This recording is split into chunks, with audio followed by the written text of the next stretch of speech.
Welcome to Equanimity and Elevation. In this episode, we're gonna talk about the movie Soul.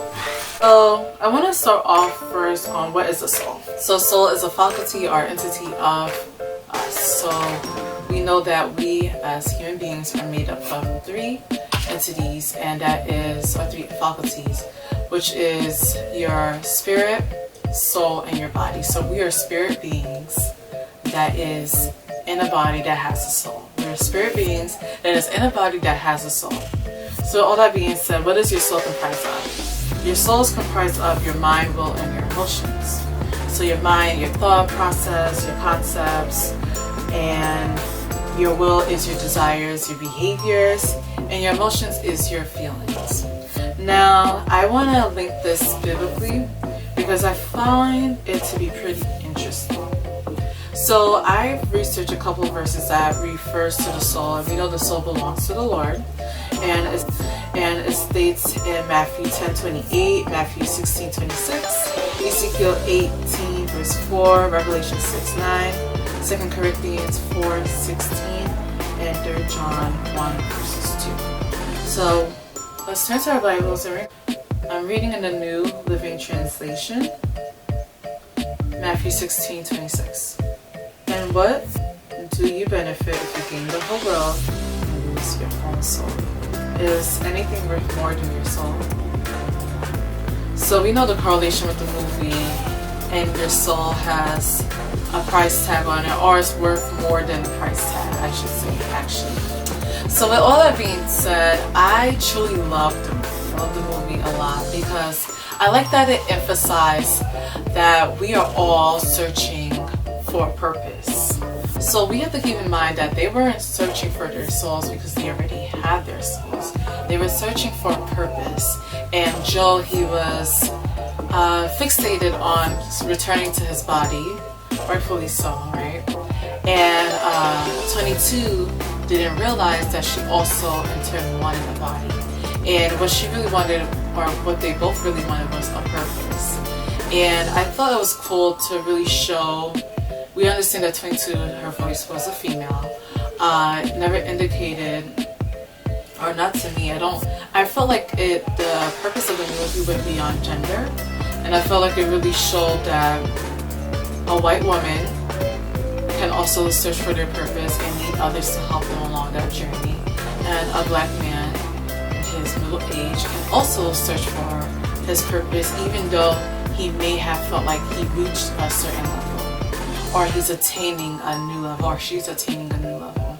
And I just thought there was many things in the movie that struck me, but one that really struck me in the beginning, the first 30 seconds of this horror film that was on Disney Plus, when he said, "I will die a happy man if I get this gig," and I'm like, okay, that he dies. And I'm just like, this is horrible. So your words literally has power, and I really believe this, and I emphasize this in my book as well, 10-Year Journey to Reclaim Myself as God's Property. Your words have power. So with this power, it's important that we use it for our benefit and not against ourselves, because he literally died after he said, like, it's not necessary to say, "I'll die a happy person." And we know this is a term that's said all the time, and I felt like the movie was really honing in on that term, because is it necessary to say that? No. And I really like when Joe said that, he's been waiting for this all his life, but he didn't feel anything. And I actually felt like that before, like waiting all my life for a certain thing to happen, and it happens, and it's like, this is not what I thought it would feel like. And then that's what made him want to go deeper into what is exactly his purpose. And it shows sometimes what you're good at doesn't mean it's your purpose.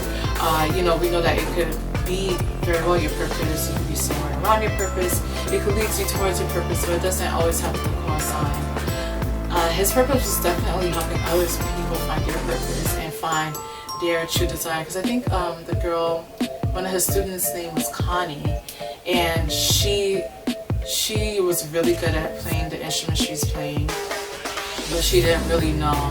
And I must say that this video will have spoilers. Sorry about that. It's gonna have spoilers.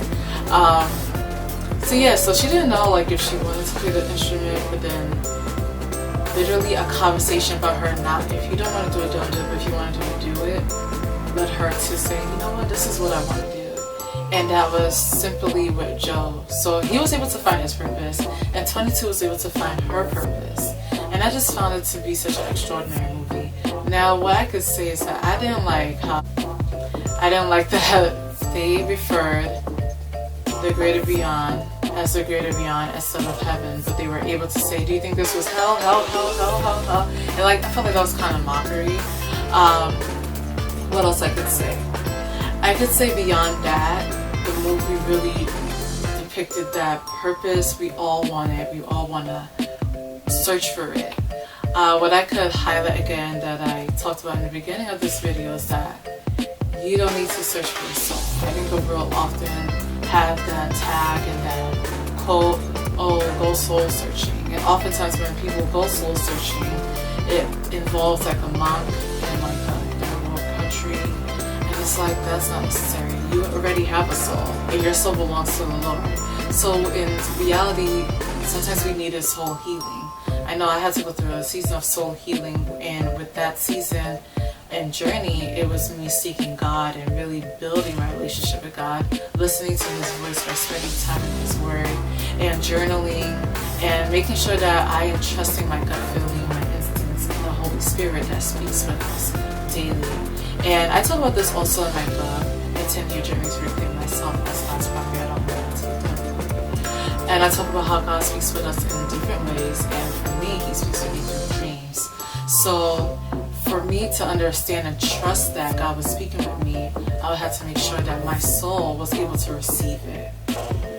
So we know that we are truly connected with God with our heart and our spirit. Our spirit is within our heart, and our heart then manifests through the soul, and the soul receives the transmission or message from God. So I definitely don't like the term soul searching anymore. I really think it's better to use soul healing.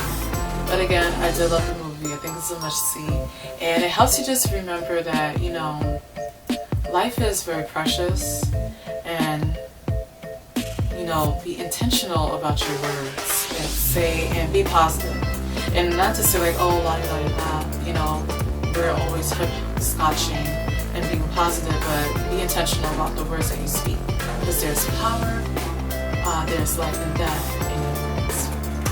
Equanimity and elevation.